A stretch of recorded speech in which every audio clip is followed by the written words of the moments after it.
Good morning and welcome to Governance and Audit Committee on Tuesday, the 20th of May. The first item on today's agenda is to appoint a chairperson and a vice chairperson. Can I please have a proposer for a chair? I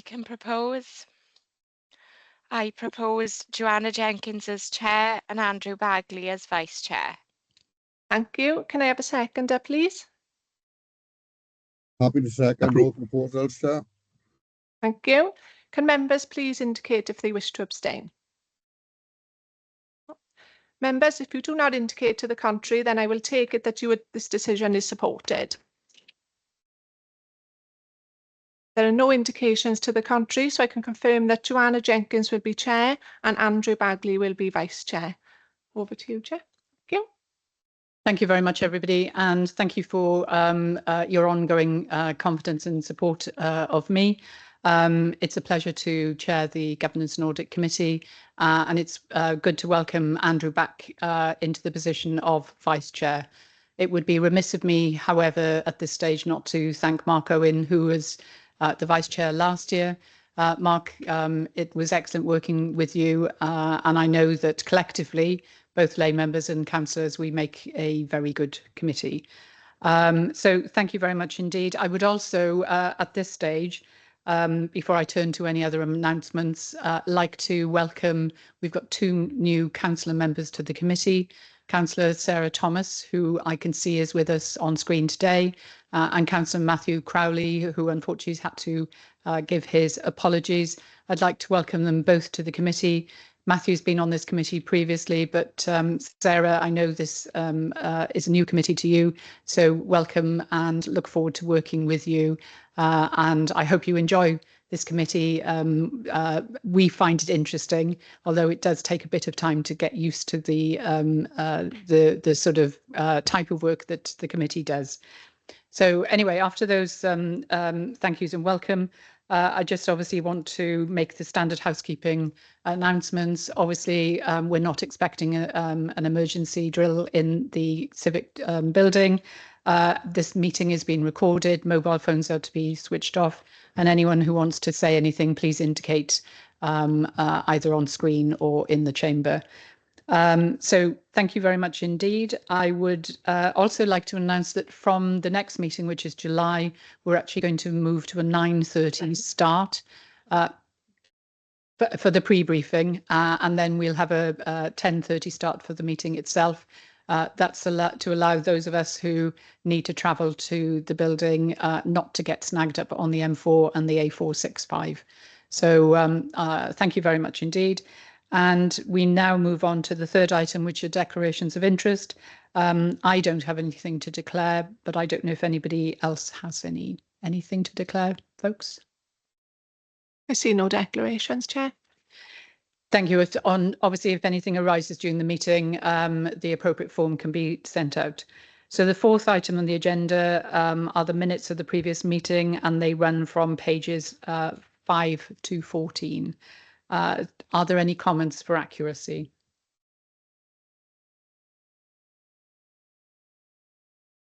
No comments for accuracy. So may I have a proposer and seconder to approve, please?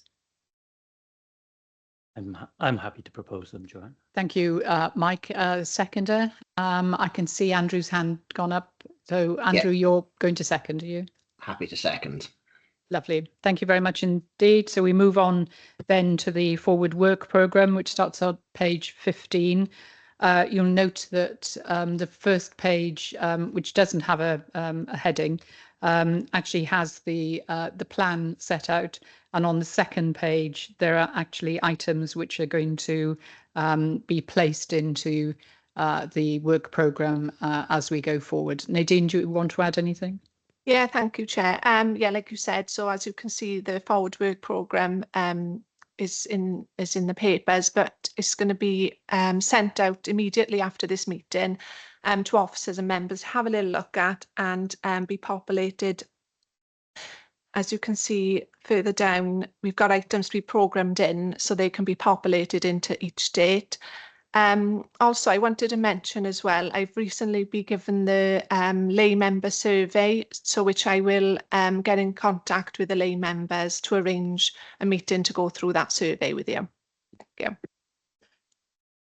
Just for completeness sake, I think I've actually completed my survey, but obviously everybody needs to do that.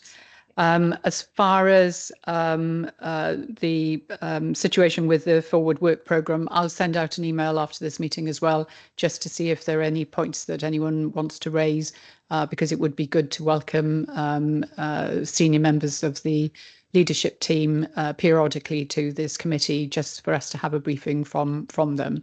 But we obviously need to make sure that factors into the Forward Work Programme.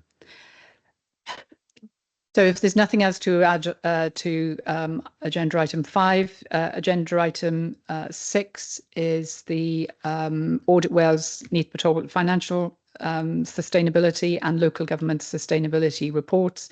Alison Lewis, who's with us online, is going to introduce the report, and then it's going to be passed to Hugh Jones. Welcome, Alison. Thank you, Chair. Good morning, everybody. For new members of the committee, I'm Alison Lewis. I'm the Performance Audit Lead for Neath Talbot Council on behalf of Audit Wales. I'm delighted to be with you today and welcome to the Governance and Audit Committee. What happens when we have our reports? We have a sort of format which we think works well here in Neath Talbot. I'll present the key findings of our report. I'll pass over to your officer, in this case, Hugh Jones, the Section 151 officer, who'll take you through what the council are doing in response to our recommendations, and then we'll take any questions from the committee after you've heard from both of that. So with the Chair's permission, that's what we will do today. You've got 2 reports in front of you as part of this agenda item. They're both on financial sustainability. One is pertinent to Neath Talbot Council specifically, and then there is a national report. This piece of work that we did in 22 councils. We call it a thematic piece, where we're doing the same piece of work in every council in Wales. Each council got a local report, and then what we've done is we've taken sort of the key messages from those reports, as well as the national context identified during our fieldwork, and pulled these together into a national report. In terms of the work undertaken on the local report in Neath Talbot, for those that may have been interviewed, it was my colleague Philippa Taylor who did this work. Unfortunately, she's not able to be with us today, so I'm going to present the findings to the committee. And you'll note the local report was actually published back in September of 2024, and the national report in December of 24. And I think committee members had them at the time, but this is the first time they're coming in front of Governance and Audit Committee. I'm actually, again, with the Chair's permission, I'm going to ask to sort of flip the reports around. I'd like to talk about the national report first, because I think that'll set the context, and I think that'll be more helpful for members then to then talk about the local reports. Thank you, Alison. That makes a lot of sense. Yeah, thank you. Great. Thank you, Chair. So the first report, which is starting on the national report, which starts on page 31 of your agenda papers, is the one I'm going to be talking about first. So the national report, for those that have served on the committee for longer, will know this isn't our first report on financial sustainability. It's in fact our 3rd one in the series. We did one in 2020 and we did one in 2021. Those versions are on the website if anybody wants to have a look at them. For this particular iteration, the intention was to be more forward-looking at arrangements rather than looking at past performance. And we sort of adapted this based on feedback from the Society of Welsh Treasurers, who were involved in scoping this work, along with the Welsh Government and the Welsh Local Government Association. At the same time as we published the national report, we also updated our data tool, which draws upon the accounts of councils and fire and rescue authorities and national park authorities. So that data tool holds a wealth of information dating back from the 2015-16, and we keep bringing that up to date. So the first key finding from the national report to bring to members' attention is the finding and the forward, the Auditor General kind of set out his view, but it is that the financial position of local government is unsustainable over the medium term unless action is taken. So he outlines his view that all councils will need to keep up or increase the pace of change if they are to meet the urgency and scale of their financial challenges. He concludes that without action by the whole sector, including the Welsh Government, the financial future of local government is unsustainable. Given the scale of the funding pressures facing local government, many councils will require a step change in approach to move beyond setting an annually balanced budget to achieving value for money and financial sustainability over the medium term. We acknowledge that the sector has faced unprecedented challenges since 2008, and this has affected councils and services differently, with some of those challenges being outside of their control. So in real terms, spending by councils decreased between 2008 and 2020. It did rise slightly during the pandemic, but overall growth in funding for councils remains well below the growth rate before 2008. And this has required councils to make difficult choices throughout this period. Some services have been a bit more protected from budget reductions than others, and some service areas this has varied across councils. But it is notable, however, that there have been some significant falls in spending in certain areas in the regulatory space and in the preventative areas of council spending. Wider contextual challenges are greatly influenced by the demand for services and the costs on councils. And this has included, for example, large and unforeseen increases in inflation because of world events. And to varying degrees, a lot of this is beyond councils' control, which makes it difficult for councils to mitigate their impact. So I think the other thing is looking beyond Wales, that many of the financial challenges faced by Welsh councils are common to the rest of the UK, and the experience from across the UK offers potential for learning from elsewhere. We outline some of this learning, including key learning from the Section 114 reports that have been issued in England. And we've also drawn upon some of the work of SIPFA, the National Audit Office, and Audit Scotland. This learning includes some specific cultural and governance themes, for instance, the importance of being aware and accepting of financial challenges, offering leadership in response to them, and having proper governance arrangements to oversee that response. So we found in our work across the 22 that all councils have arrangements to understand their short and medium term financial positions. Generally, however, they were not taking a longer term view of financial sustainability. Few councils we found had a comprehensive understanding of how they will close their projected budget gaps over the medium to long term beyond the next 2 years. And while some councils have identified some of the savings required, there is a continued reliance on annual savings rounds rather than long-term transformation plans. And this has meant a reliance on short-term savings and/or short-term use of reserves. This increases the risk that over time that funding gaps will not be bridged, or that short-term solutions will not help councils to secure value for money in the longer term. We found that councils have generally appropriate financial reporting arrangements for the short and medium term, but again, assessing and monitoring the impact of financial decisions was a weakness. Most councils have arrangements to report on their short and medium term position, which helps facilitate the oversight and scrutiny of the council's financial position. But the reporting and assessing of the actual impact of the financial plans and the decisions once implemented is a weakness. And without understanding and monitoring the impact of those financial decisions, it is difficult difficult for councils to understand the extent to which they are retrieving value for money. We did hear some concerns that national issues or processes are making that financial planning more difficult. And these include concerns relating to the funding formula used to distribute Welsh Government funding to local government, the timing of the local government funding settlement, and the lack of multi-year settlements that are present in other spending areas, and additional responsibilities being placed on councils without the commensurate funding being made available.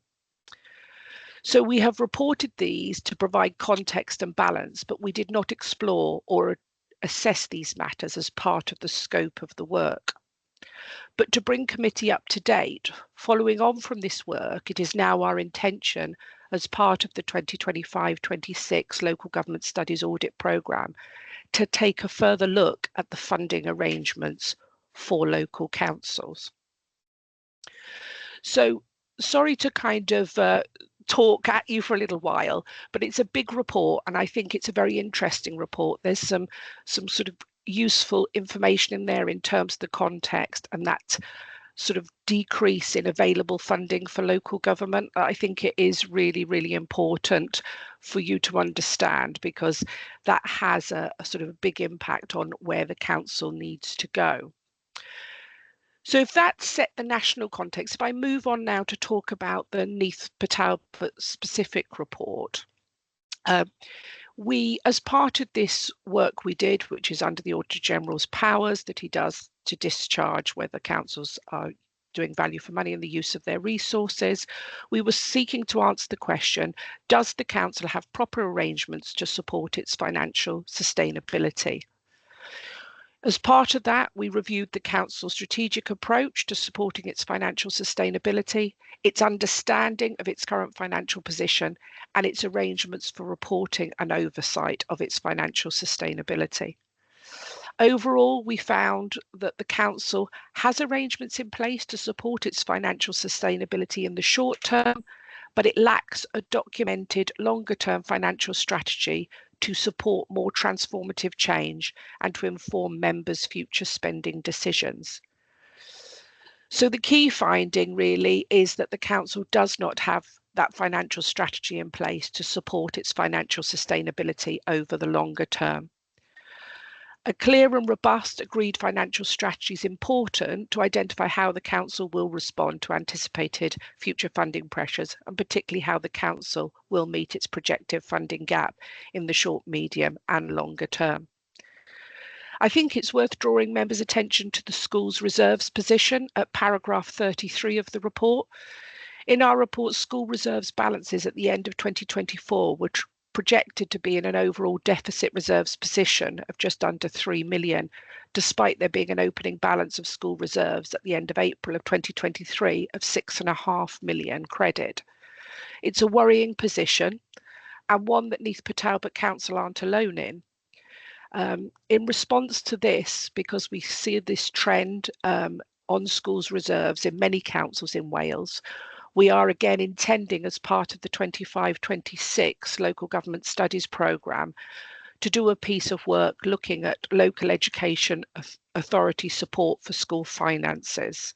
So we will in time shine more of a light on this and what's going on nationally around school reserves.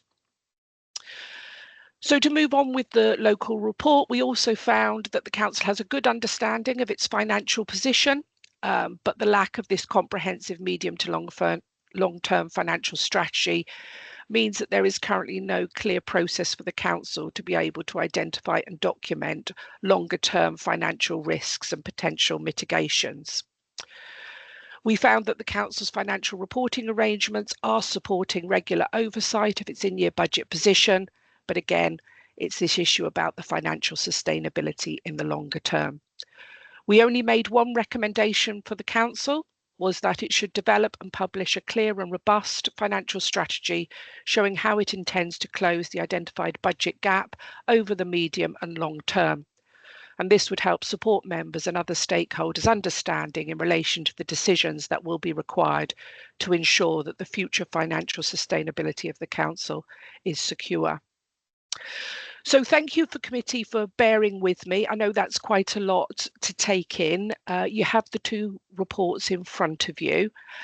I've given you an oversight. I'm going to pass straight over now to Hugh Jones, the Section 151 officer, to take you through what the Council is doing in response to our findings and that recommendation. Thank you, committee. Over to you, Hugh. Yeah, thank you, Alison. Good morning, Bore da Pawb. Yeah, so first of all, just to put on record my thanks to Philippa, who conducted the review in Audit Wales, the way she worked with myself. I think we absolutely recognise the national context painted in the second report, and we've seen most of those issues manifest themselves in Neath Talbot. Very pleasing to note that Audit Wales recognise we have no short-term financial sustainability issues, and we have good understanding of our financial position and report arrangements. I think, as Alison mentioned in her overview, like most councils in Wales, we're in a sort of similar position where we don't have a longer-term financial strategy that sets out how we are going to close that budget gap. I think we recognise that, we accept the recommendation, and we are happy to move in terms of progressing that.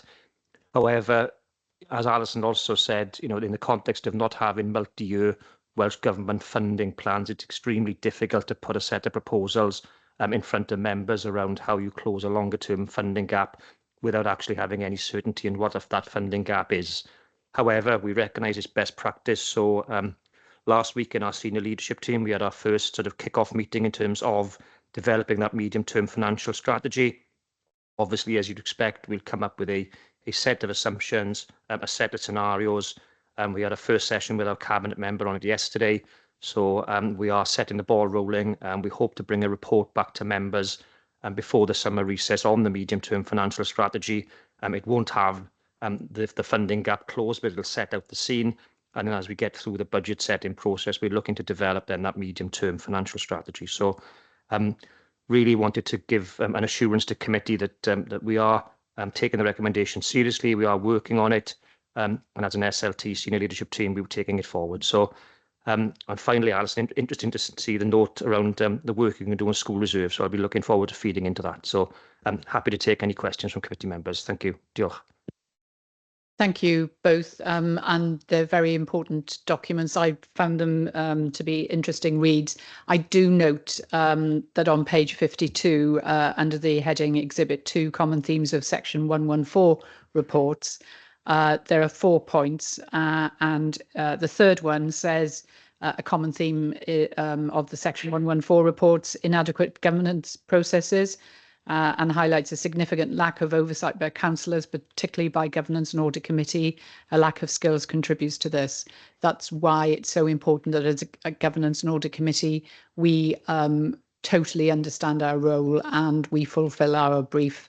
And obviously we have significant skills around the table. So I just wanted to mention that. I don't know, colleagues, whether any of you have got any points you want to raise either with Alison or with Hugh.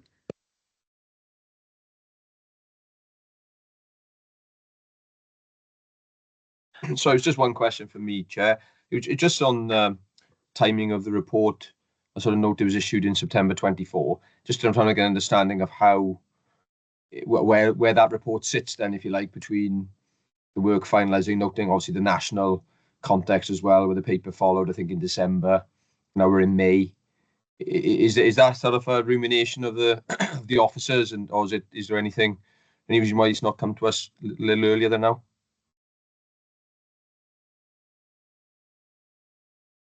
Yeah, thanks, Mark. So I think we wanted to wait for the national report to be published before we brought the local report, because Alison said that provides some context. We also had to take it through our internal sort of mechanisms, so that this was the first Governance and Audit Committee we could bring the both to. So that's the reason for that. Okay. Okay, that's fair enough. Thank you. I think, could I ask a question of Alison, really? I note the sort of commonality of findings when you look at the national report. So are Audit Wales planning to do anything further in this space? Because it's clearly an issue that a lot of authorities are struggling with.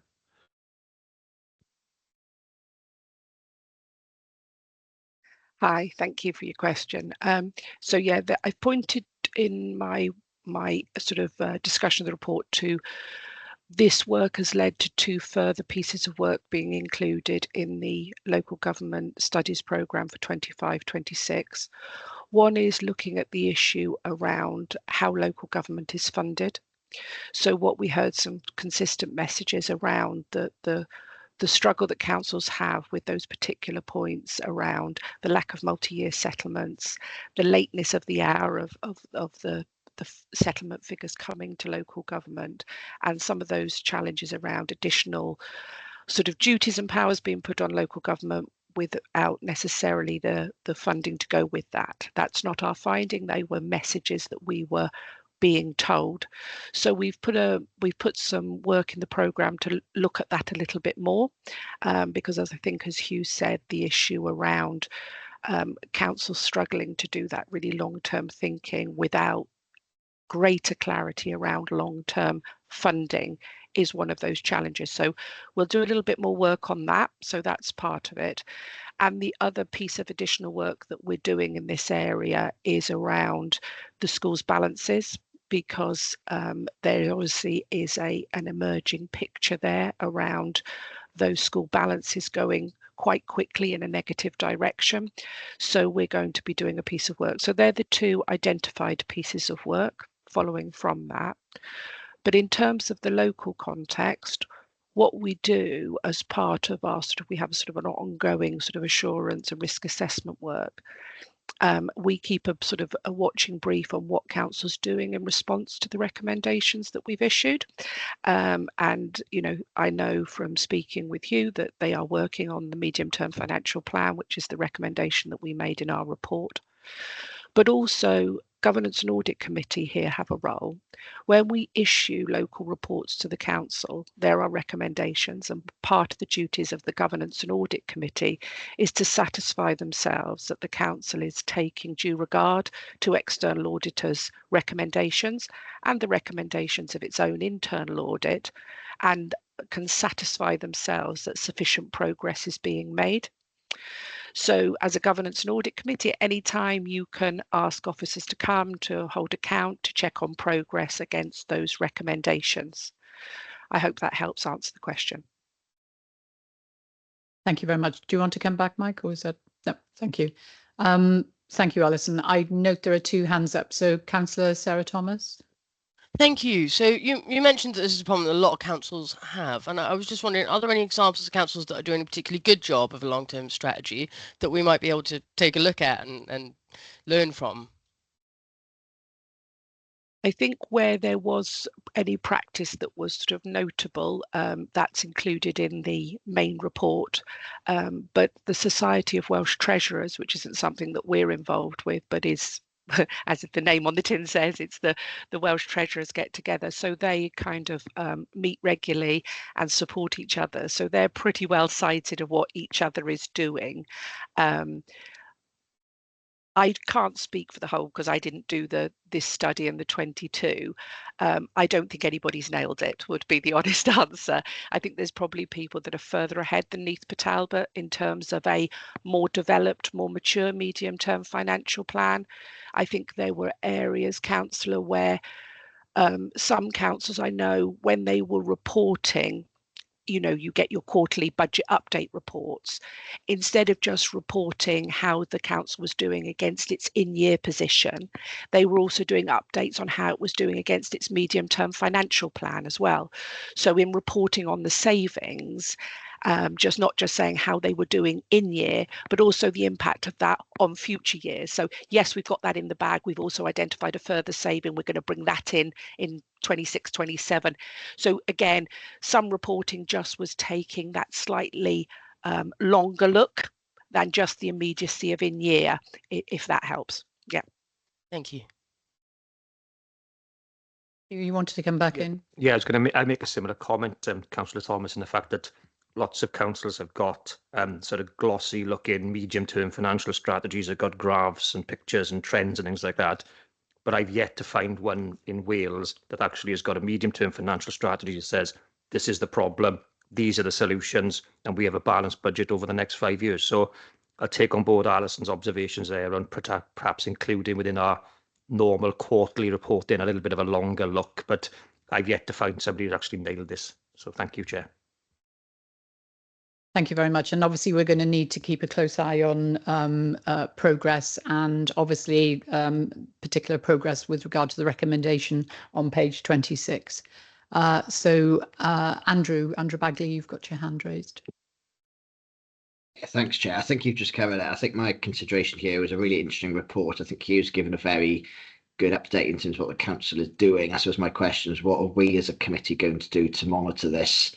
I think how are we going to be updated on the topic going forward? I suppose is this a consideration for the forward work programme going forward? Thank you. Thank you. And Hugh, when are you expecting us to have reports about this? I know you mentioned the word quarterly a short time ago. Well, the quarterly reports in terms of the budget go to Cabinet. I'm happy to bring an update back to this committee towards the summer recess in terms of where we've got in terms of actually developing the medium-term financial plan, which is what this specific recommendation is looking for. So if I can link in with Nadine there around providing members with an update, maybe July meeting or maybe September. Yeah, sorry. Yeah, we're going to meet in July and September. So maybe September, then give us a chance as a SLT with Cabinet to work things through. Great. Thank you. Thank you. So that will be added to the September forward work programme, and obviously we're going to receive information, as we heard earlier, from that later today or certainly this week. Any other points anyone wants to raise on agenda item 6? In which case, agenda item 7 is also a report that Alison Lewis is going to introduce, and it's the Audit Wales programme and timetable Q4 update, January to March 2025. So, Alison. Thank you, Chair. You'll be pleased to know this is much more straightforward. This is just our usual quarterly update to the committee to let you know what we're doing and keep that sort of oversight from your point of view. On the performance audit side, just a couple of things to bring you more up to date with, because obviously this was up to end of March. So our review of commissioning arrangements is now complete. The report is published and that will be coming to the Governance and Audit Committee in July. We're currently finalising our report on our review of the Council's cyber arrangements, and we have very recently concluded the fieldwork stage of our review of risk management arrangements, and both of those reports will be coming to you in due course. Also joining us today for new members of the committee is Jason Blewett. He's the Financial Audit Manager, so he's the guy in charge of doing the audit of accounts work at Neath Talbot Council. I'm going to pass over to him now, just in case he's got some updates for you on the financial audit side. Jason. Thanks, Alison. Yeah, just to update members on position regarding the accounts audit. So the accounts audit work is ongoing. We've done a large chunk of interim audit work, which will help take pressure off the year-end audit, which is hopefully going to start in the next few weeks once we receive the draft accounts from the council. In terms of the grants work, the position's actually moved on from the paper. As Alison noted, it's a position in a point of time at the end of March. Our grants work is now actually complete. The paper says it's partially complete, so any grants work from previous years is now finished. So I'll pause there, and Alison and I will happy to take any questions. Thank you both. And before I say anything else, I should have mentioned at the end of agenda item 6 that report was for noting. So I formally note that we've noted the report. Anyway, going back to agenda item 7, and thank you both for that presentation. Hugh, is there anything you want to add at this stage? No, nothing for me. Thank you, Chair. No, I think it's all covered by the Audit Wales colleagues. Thank you. Thank you. In which case, I believe there may be some points from colleagues. Anyone want to raise anything?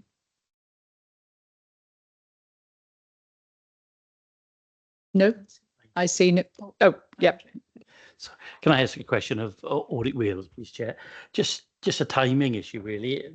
I think you mentioned you were completing the fieldwork on your review of risk management arrangements, and the report would come to Governance and Audit Committee in due course. What's the timeline for that? Because I think on the forward work programme, we got strategic risk register down for July. So it'd be quite nice to have that sort of integrated risk thematic in our next Governance and Audit Committee. So who wants to respond to that? Well, perhaps if I give an update and then for officers to decide when it should come to Governance and Audit Committee. It is our intention to issue a draft report to the Council in June, probably towards the tail end of June, which may answer the question, as I'm not sure we'd be able to coordinating it with July, but I'll leave that to council officers. But if I just say what will happen on our side, we issue, so what we do is we kind of pull together our findings. We then meet with council officers and we kind of talk them through our findings, why we're saying what we're saying. We have that chat just to make sure that they understand where we're coming from, and also an opportunity for us to reflect, make sure that the council recognise themselves within it. We do that because it actually makes clearance of the report a lot easier. It's much more pragmatic when we can talk to people face to face and explain things. Following that meeting, assuming that it's not, somebody doesn't think we got something very fundamentally wrong, we then issue the draft report to the council. The council then, we give them a couple of weeks to come back with us with any issues related to factual accuracy. Once the council confirm we've got it okay, we then issue it in final form to the council. At that time, if we've made recommendations as part of the report, we also issue a management response form. That sets out the recommendations. The council then, again, a couple of weeks to fill that out, to tell us what they intend to do in response to our recommendations. We then consider the council's response to make sure that it kind of meets a certain criteria, as in, that we think the council have basically discharged their duty to give proper and full consideration to our recommendations. So we do that piece of work and then we bring it to committee so that committee can see not only what us as auditors are saying, but much more importantly, what the council are intending to do as a result of those recommendations. And we find that means that the Governance and Audit Committee can gain their assurance that the council is actually A, recognises the report, and B, is doing something with those recommendations. So the short answer of that, between the drafting, the sending it, the management response form, I think it's unlikely that we would make the July committee, but I will leave it for council officers to determine that. Thank you. And obviously, I think it will need to be through debate between officers as to where it goes. Karen, I think you want to say something.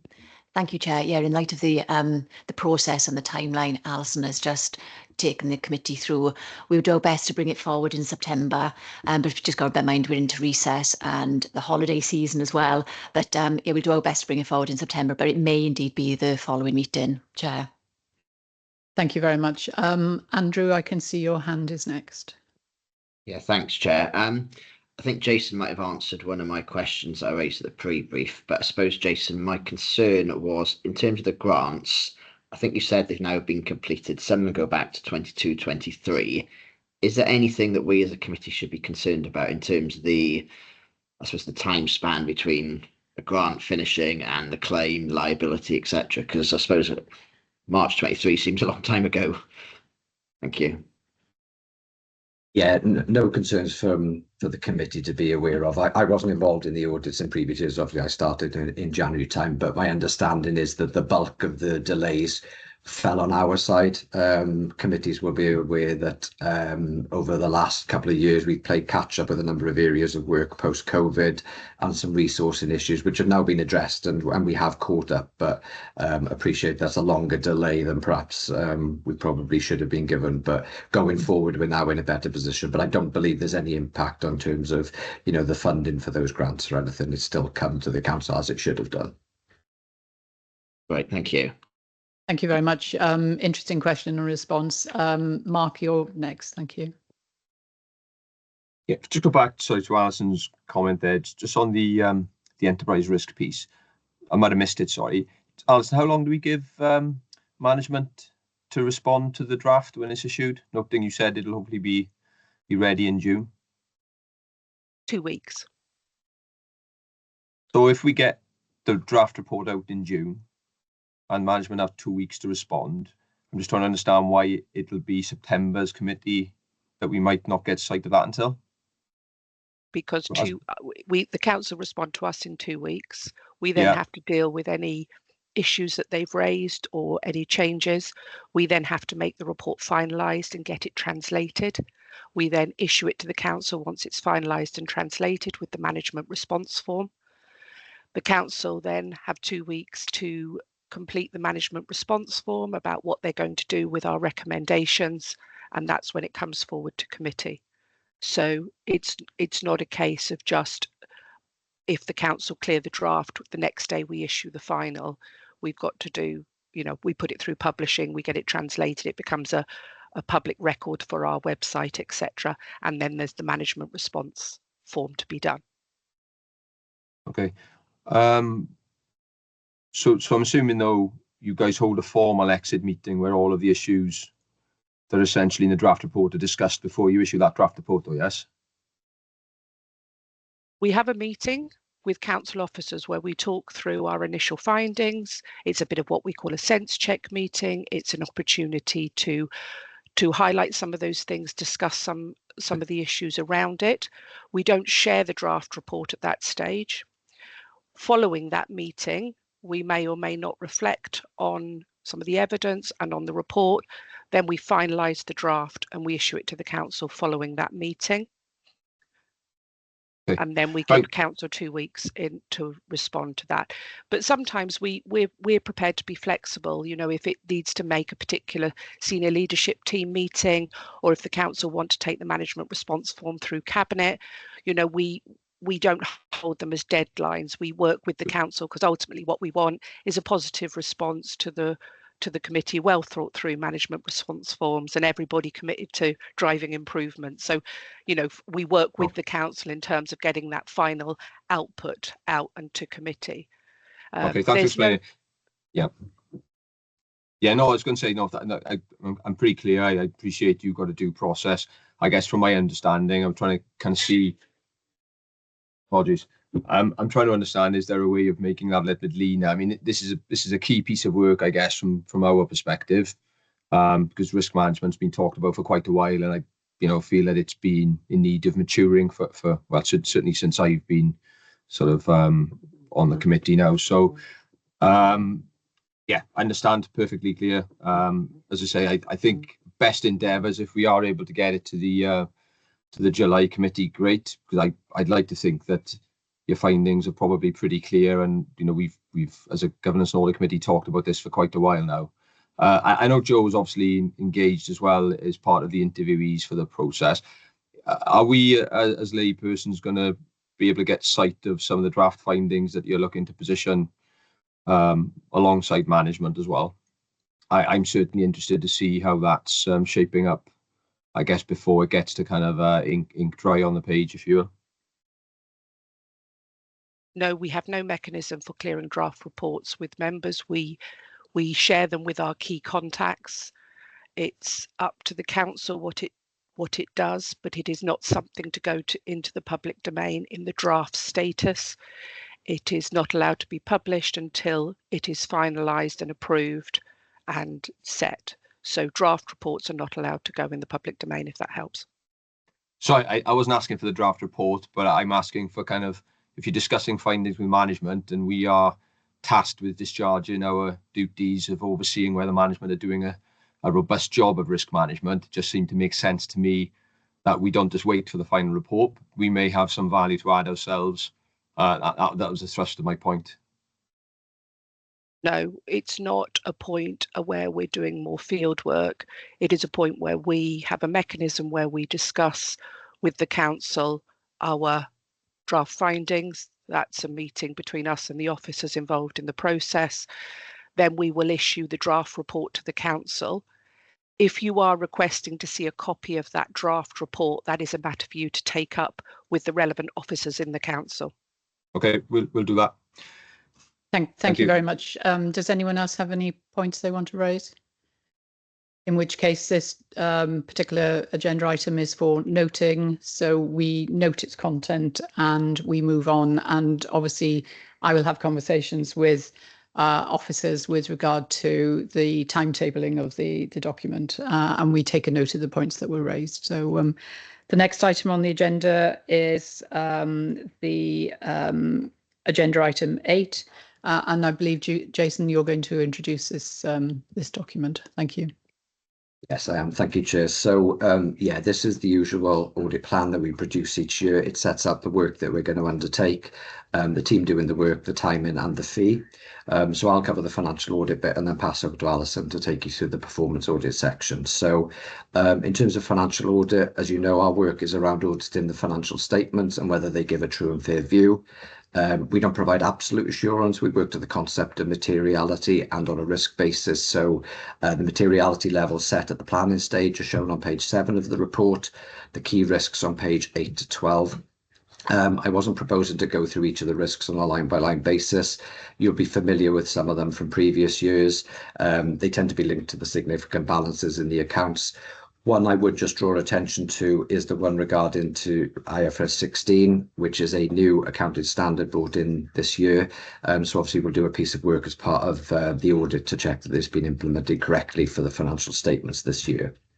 In terms of the timing, that's set out on page 13 of the report. So members might recall that we wrote to councils last year with a 3-year plan to bring the audit of the accounts deadlines back to what they were pre-COVID. So last year the deadline was the 30th of November, this year the 31st of October, and for next year's set of accounts by the 30th of September. The team is set out on page 20, so for financial audit, no changes to the key members of the team other than myself taking over from Michelle as the financial audit manager. And then finally, the fee is shown on page 17 to 19 of the plan. Just to remind members and for new members, just to set out how our fee rates are set. So there's a consultation period each year that runs roughly from October to December, and then that's finalised into a fee scheme which is approved by the Senedd in January. So that process has been completed for this year, and that sets an increase to our fee rates of 1.7%. So you'll see on page 19 of the plan, our fee rates have gone up by 1.7% for all areas of our audit, other than for the main accounts audit work. Members might recall back in 22-23, there was a revised auditing standard brought in, ISA 315, which placed some additional burdens on the audit process, and the fee was increased as a result of that. But in the years since, we've seen some efficiencies following it. So we're now able to reduce the financial audit fee by 3.2%, which is approximately £7,000. So the total fee for Neath Talbot for our audit work has come down by approximately £4,000 when you take into account the 1.7% increase and the reduction for financial audit.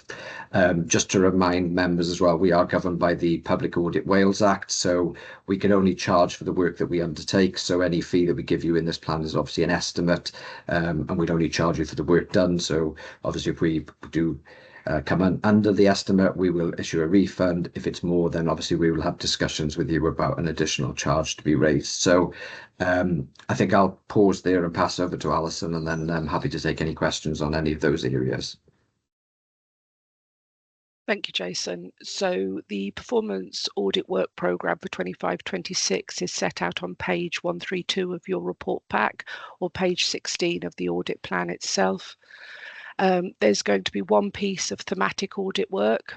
So again, just to remind, the thematics is a piece of work that we do in all 22 councils and for which a local report is issued in each council. And this year we will be looking at staffing, resources and pressures in local government. So a review of the arrangements that councils have in place to secure appropriate and cost-effective staff resources to support services. It's an area of risk that councils have been identifying for a little while. We did a piece around workforce planning locally a couple of years ago, but this is going to be a thematic piece looking at that. That will be starting in June of 2025. In terms of, that's when we'll agree the paperwork, if you like, the brief for the work, and it'll go on throughout the whole of that year. So the point at which the work gets done in MPT will be discussed and agreed with the council, but over the course of that 12 months, June 25 to June 26, all 22 councils will be done. And then in terms of the specific work for Neath Talbot, this year we will be looking at the council's arrangements for counter fraud.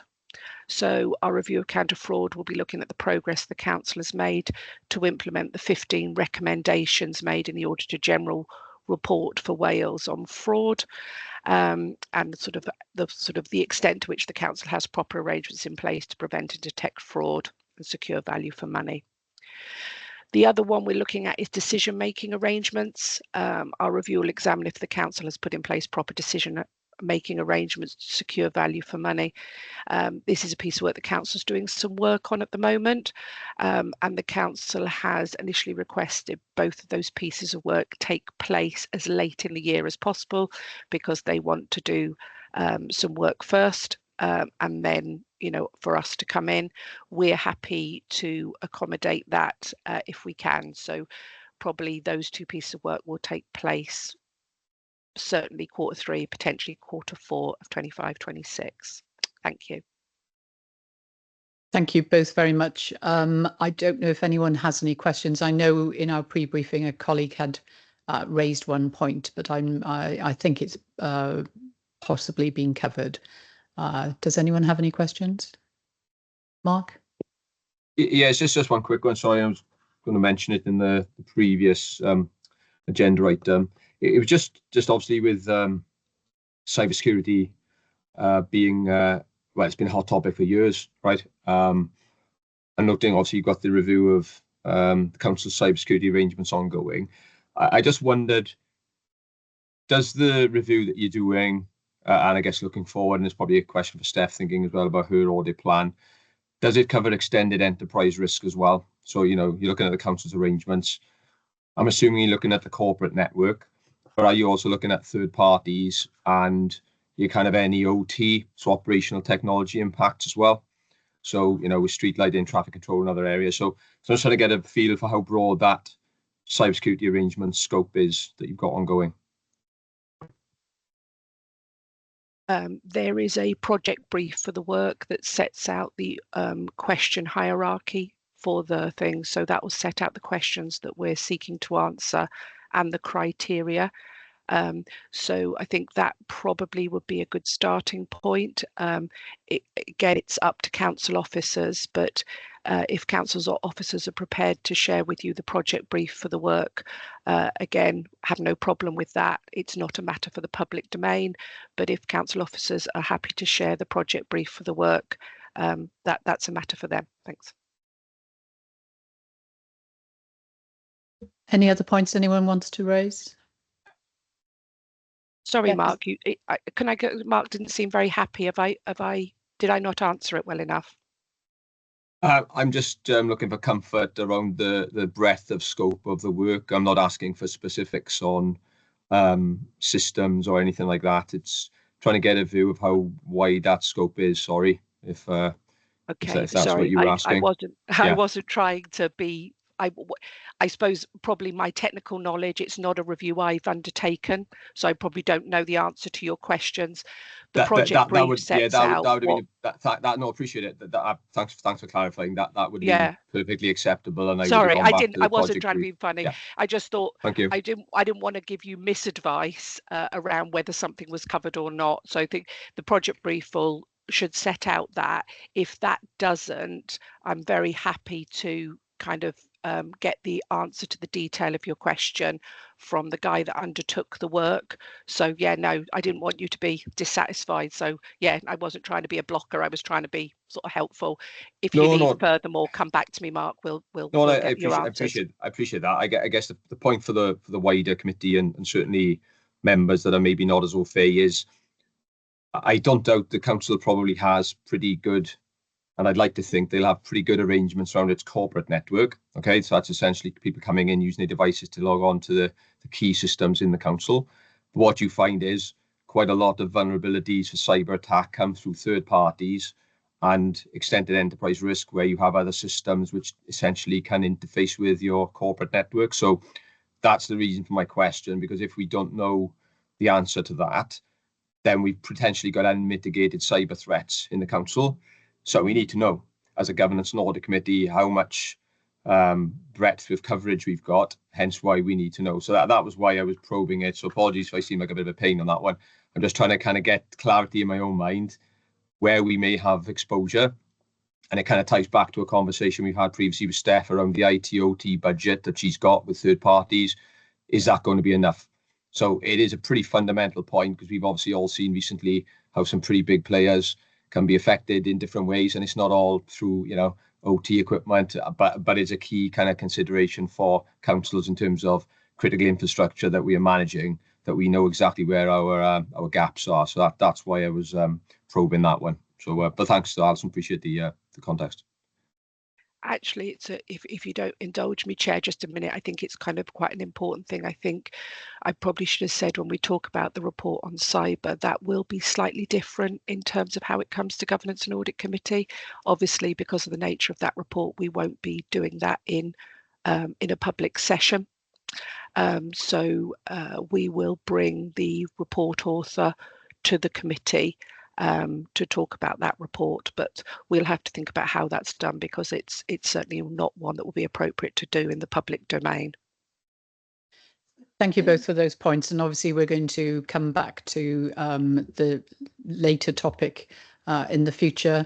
Does anyone else have any points they want to raise of Jason and Alison? If not, don't see any hands raised. The report is for noting, so we will move on and look forward to hearing about progress in the future. Jason, agenda item 9 is also one you're going to introduce, and that's the Audit Wales Annual Summary Report for 2024. It starts on page 141. Thank you, Chair. So, yeah, this is the usual summary that we produce, sets out a summary of the work we've undertaken since the last version of this report in February 24. I wasn't going to go into the report in detail and probably just not say anything on the report, really. It's a summary of the outputs that you've received over the last year and scrutinised in previous committees. So I probably won't say anything more than that, really. And me and Alison are around to take any questions if you have any. Thank you. Does anyone have any questions? Nope, I see no hands raised, in which case that report too is for noting, which we do, and we move on to agenda item 10, which is the Register of Regulators Reports and Recommendations. And I believe, Louise McAndrew, you're going to introduce the report. Louise. Thank you, Chair. This is the sort of standing item of the Register of Regulators Recommendations. Since the last report was presented to yourselves, there's been 3 national reports. One, the National Fraud Initiative in Wales, 22-23. This was brought to you, Steph presented a report to you in the last Governance and Audit Committee. The Financial Sustainability Report, the national report, which covers the 22 local authorities, obviously we've been discussing this morning. And the final national report is No Time to Lose, Lessons Learned from Our Work under the Wellbeing of Future Generations Act. There are 4 recommendations for this national report, all for Welsh Government, around the long-term thinking. It's obviously been 10 years since the Wellbeing of Future Generations Act has been introduced. So there's a lot of work ongoing around this piece of work, and we will be looking to bring the full report to yourselves probably in July's committee now, and provide an update on the work that we've been doing under the Wellbeing of Future Generations Act. Lastly, the local reports for noting, the Commission services, that's got 3 recommendations for Neath Talbot Council, and that will be presented to you in July's audit, Governance and Audit meeting. So I'm happy to take any questions on the content of the report. Thank you, Chair. Thank you very much. And before I open it up to colleagues, from pages 157 to 164, you've obviously got a lot of columns, a lot of words. I know we've talked about formatting previously. I do think there would be merit. Obviously, the first page has got the column headings, but it would be merit in replicating the column headings on each page, because otherwise I was having to flip up and down to try and remind myself. And I also noted that some of the target dates were quite elderly. If you can have an elderly target date, probably not the right phrase. There's reference to 14 months one. There's one which is 2 years and 4 months old. But there are also references in here to either not applicable, TBC, and also TBA, for example, on page 158. And it would help if we had more clarity around those phrases. So general how matters are presented to the committee and obviously to the council generally. And I know it's difficult to work. And if we all had laptops which came in Pantechnicons, we'd be able to read everything, but we don't. So so those are my points. Thank you, Louise. If I could just come back in, Chair. So obviously we've, as you said, we've discussed this quite a bit in previous meetings, and this is a piece of work that will be picked up prior to July's meeting.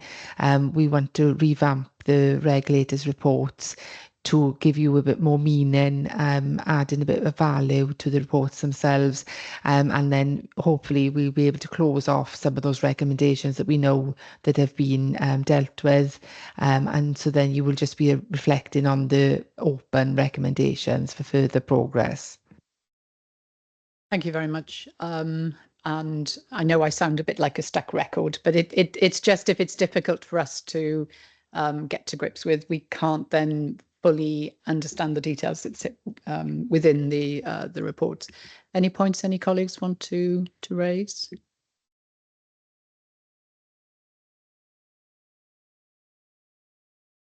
No, no hands raised. So thank you very much indeed.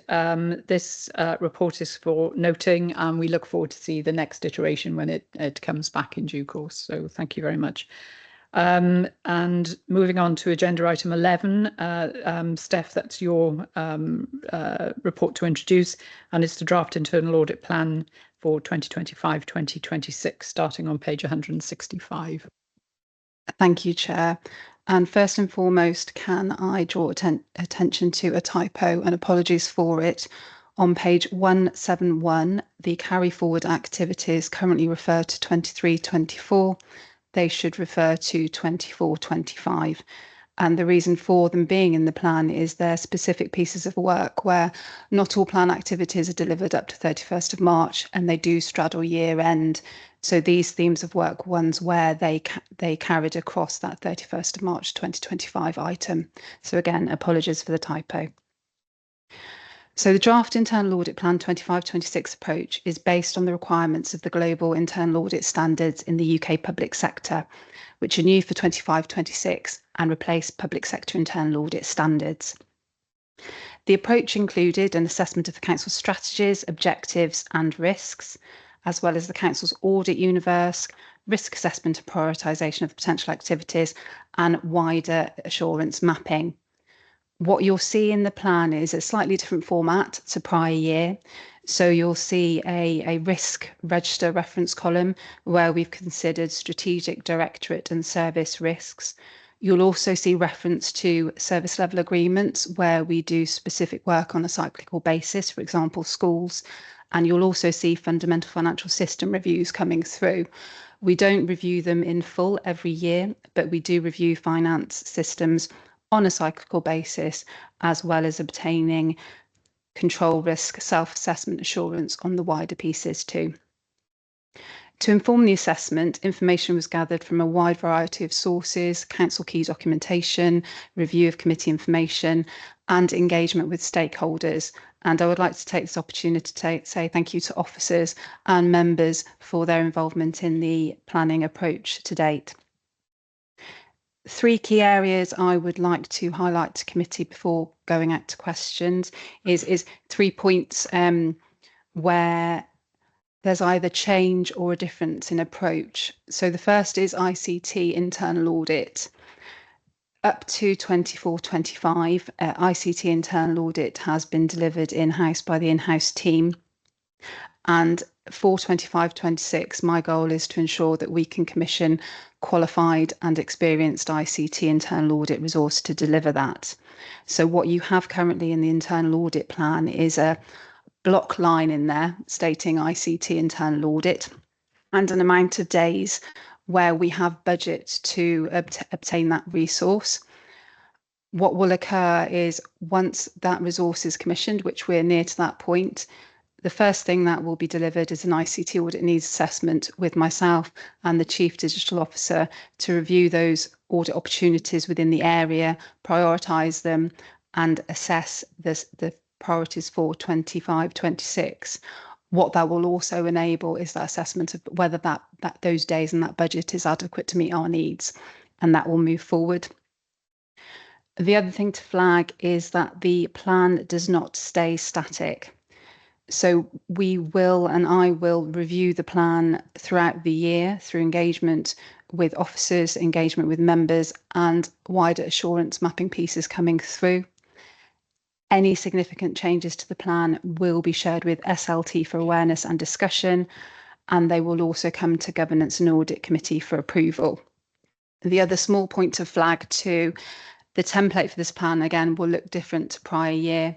The reason for it is within the new standards, we need to show our chargeable days as well as our non-chargeable days, which are just as important. For example, team training, for service operational delivery, etc. So you'll see those within the relevant appendices. You'll also see a reserve audit list there, because what I wanted to reflect is those streams and those activities where we were supported and engagement has identified further potential work. The key item on that reserve list is where we do have additional resource capacity. ICT audit is the priority on there, where we do have that extra resource coming through. So finally, SLT have endorsed the draft plan for 25-26, and that was completed in March, and they've commended to committee the document's approval. Thank you, Chair. Thank you very much. Does anyone have any questions? So it's just one, sorry, Chair.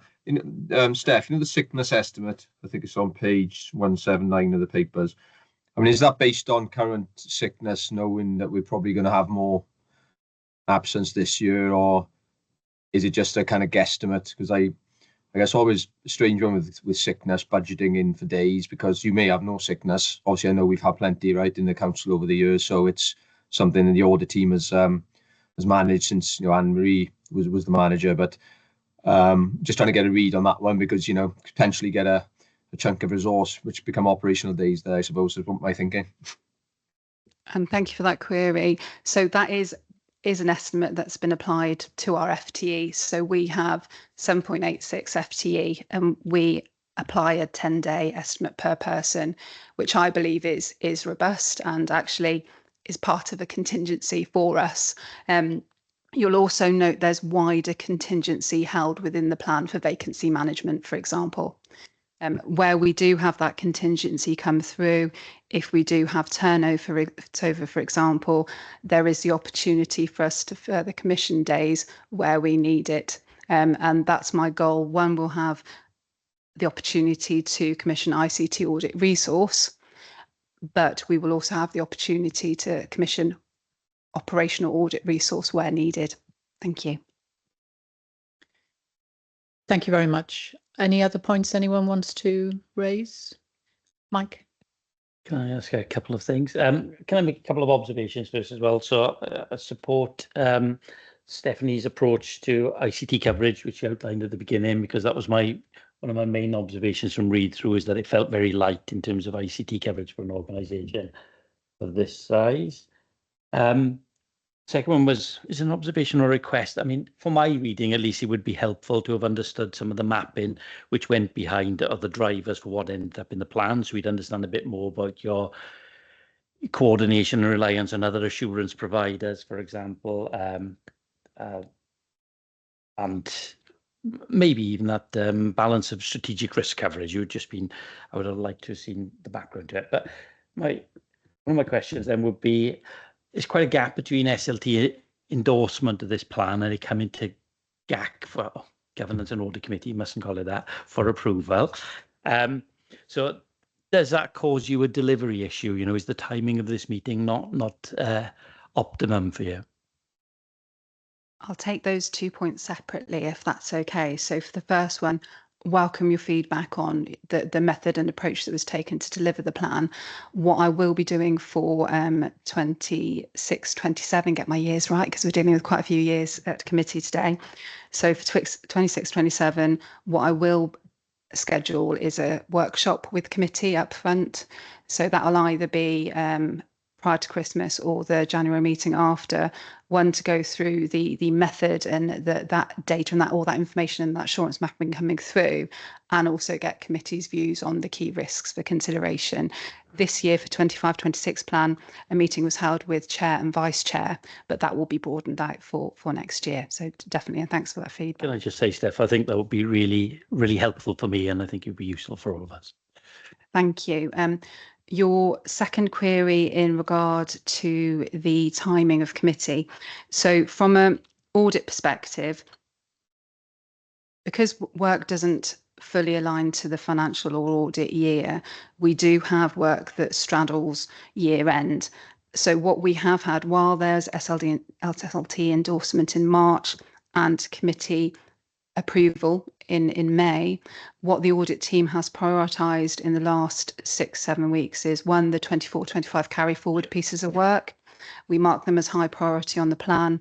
They're work streams that are in completion, and we target them for delivery and conclusion so we can report them at the earliest convenience to committee.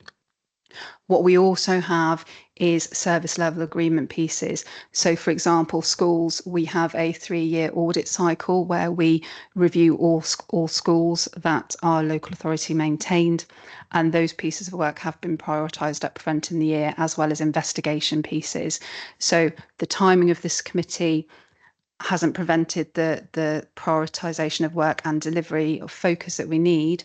But for next year, what you'll find in the work programme is that the plan will come up in March for approval. Thank you, Chair. Thank you very much. Anything you want to follow on, Mike? Not a follow on. Can I ask another question though? So can I just, there's a line item there on monthly creditor testing. I just wanted to understand a bit more about that, because to me it read a little as if internal audit was becoming part of the control framework itself rather than assuring it, and it's a carry on from what happened in 24-25, and that seemed to be green and not raising, you know, tremendous value to Neath Talbot Council. So just questioning why that's made the cut and features in your draft plan. Thank you for the feedback. So the historic position is the creditors review that occurs on a monthly basis was in the plan due to a previous risk area highlighted by the then audit manager, and that marked the scope and specific areas of testing for a monthly basis to be completed by the internal audit team. And the outcome of that work will come back through to committee at the next report. For 25-26, what we are doing is reducing that work. We'll only be targeting a pilot scheme that the council are currently running in the area. So targeting the main risk and providing assurance on that. But what committee will see for 26-27, that line will come off the plan. Thank you very much. And before I ask Mark to come in, I was pleased to hear what you said about the workshop. Thank you, Steph. And also widening the collaborative working to the whole committee. It was beneficial for Mark and myself to meet with you, but it would make sense for it to include all the committee. And because I haven't mentioned it anywhere else, and I'm not sure if I can mention it anywhere else, the workshop reference has reminded me that we need training as a committee. So that needs to be put on the forward work programme, just as a line, so we can keep an eye on it, because it does need to happen. We had hoped to have had it prior to Christmas, and now we're heading not quite towards Christmas of 2025, but it needs to happen as soon as possible, please. Thank you. Mark? Yeah, just a quick one, just following on partly from what Mike just mentioned.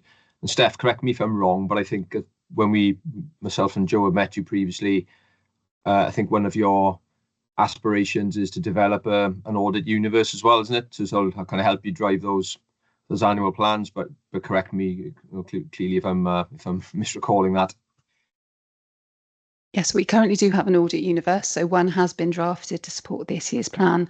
And what I will do, due to the level of interest, and I do appreciate that level of interest and the want to see that in front of committee, I will make sure that the updated version of that comes through when we do the workshop for next year. No problem at all. Great, thank you. And I think it would be remiss of me not to ask for everybody's benefit what an audit universe is. Thank you very much. There are some vague looking faces on certain parts of the room at the moment. Thank you.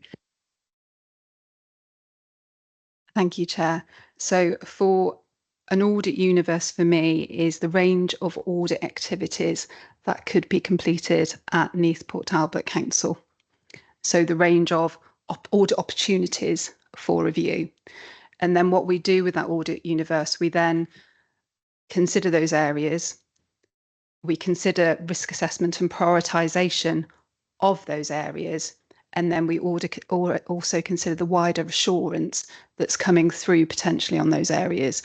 And good examples of those are the Audit Wales reports coming through today, the recommendations report coming through from Karen and Louise, that actually those outcomes all come through into our assurance mapping and that review against the audit universe. So it's what could we review, which is a lot.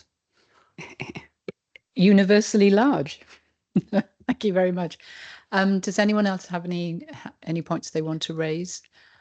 If not, this report is for recommendation, or rather for approval, and the recommendation is shown on page 168. So we need to approve the draft internal audit plan, and I need a proposer and seconder, please. Happy to propose, Chair. Councillor Oliver Davis. Thank you very much, Councillor. And I can see Councillor Andy Lodwig's hand raised as well. Thank you, Councillor Lodwig. So that document is approved. We now move on, and again, this is a document that Steph is going to introduce, the draft internal audit charter, including mandate 2025-26 and internal audit strategy 2025-2026. As I said to Steph earlier, it's a very punchy title. So thank you. Thank you for that endorsement, Chair. Our internal audit service has historically maintained a charter and a strategy up to 24-25 in line with the previous public sector internal audit standards and also best practice. Now for 25-26, both documents have been refreshed to comply with the new standards that we need to conform to. Key changes for awareness from 24-25. Regards to strategy, this was previously a best practice item, but is now a requirement within the new standards. And now the strategy is to support the strategic objectives and success of the organisation and align with the expectations of key stakeholders. And it includes our vision, our strategic objectives and our supporting initiatives. And to continue the theme from Chair, what I've gone for is a punchy document. I know that strategies can sometimes be quite long-winded, and what we've done for this time round is gone for a concise, direct document. Regards the Charter, this was previously a requirement of SIAS. However, the requirements of the new standards include that we need to contain at a minimum the internal audit functions, purpose of internal auditing, commitment to adhering to the new standards, the mandate, and also our organisational position and reporting relationships. And what this is to do is promote our empowerment, engagement and advocacy to support the service and good governance within the Council. Now, document approval today is required from committee. And the other area to highlight is that my goal is to complete review of both documents on an annual basis in the short to medium term. This is to enable regular review with stakeholders, but also consider the good and best practice models coming through against the new standards. Thank you, Chair. Thank you very much. Does anyone have any points they want to raise? Don't see any hands. As Steph said, this document is for approval, and the recommendation. Sorry, Mike, you want to say something? I'm slow off the mark there. Sorry, Chair. Could I ask you a question about talking about strategy here? Or I'm talking about strategy at least. So I can see you outline a number of strategic objectives for the audit service, but I was just wondering how you're going to measure and demonstrate delivery against those objectives, because whilst you do also list a couple of KPIs, there are only 2 KPIs and they clearly don't cover the range of objectives in full. Thank you. What committee will see is outcomes against those objectives and initiatives come through in reporting back to committee and within the annual report. There will also be specific targets when the Quality Assurance and Improvement Programme is presented. So they will be ultimately the golden thread within what we deliver. Thank you. Thank you very much indeed. Turning again to the recommendations. So the Governance and Audit Committee are asked to approve the draft internal audit charter at Appendix 1 and the draft internal audit strategy, both of which are for 2025-2026. And that second document is at Appendix 2. So again, I need a proposer and seconder, please. Happy to propose, Chair. Councillor Oliver Davis. Thank you, Councillor Davis. And Councillor Lodwig, I can see your hand raised again. Thank you, Councillor Lodwig.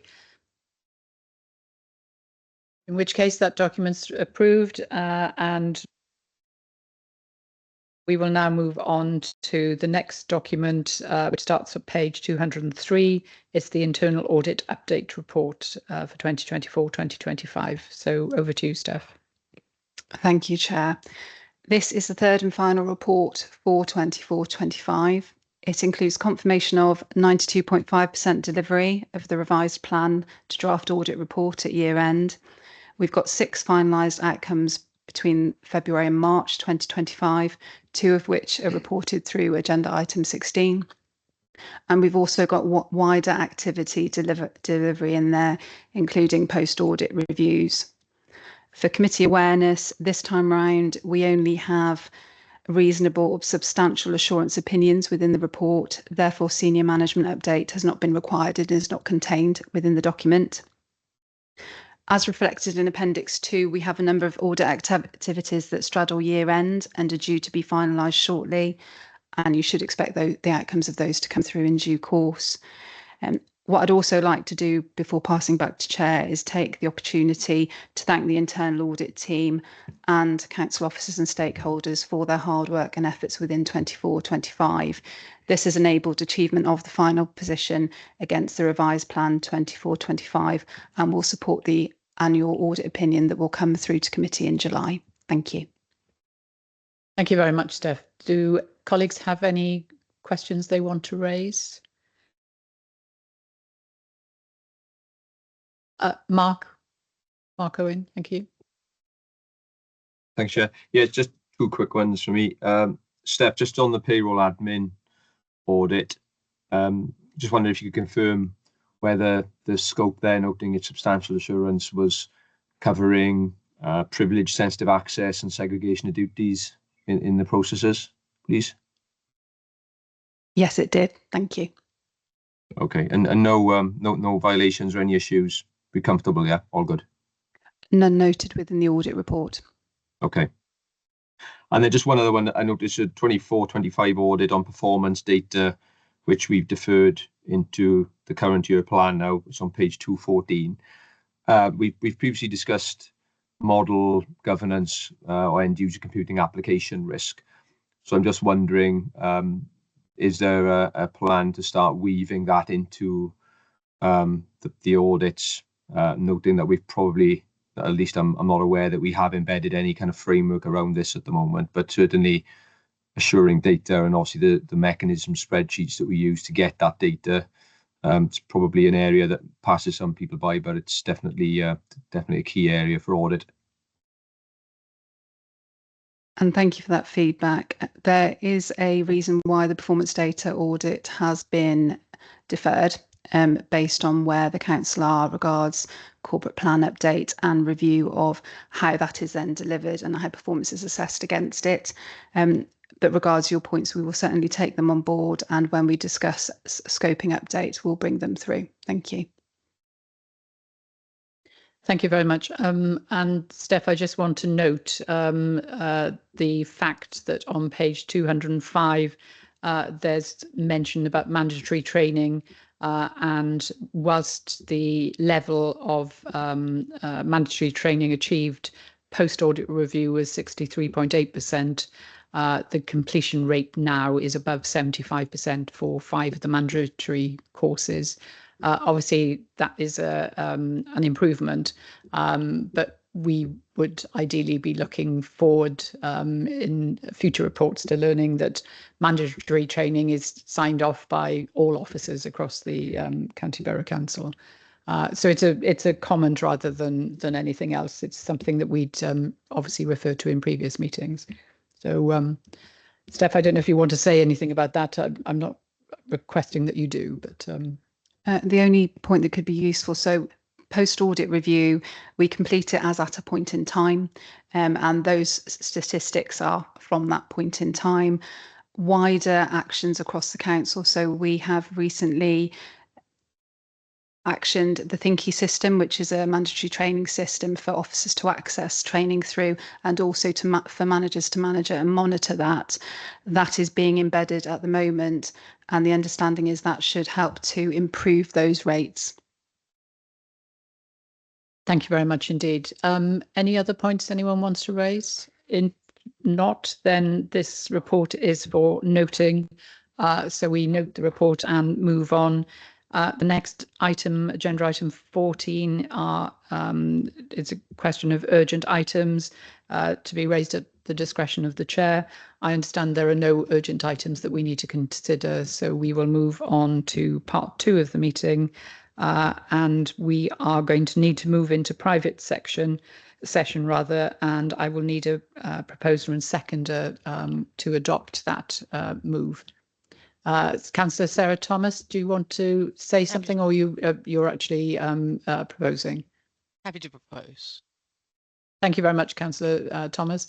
And a seconder, Councillor Lodwick, I can see your hand raised, in which case we're going to move into private session and the recording will be switched off. Yeah, just to confirm.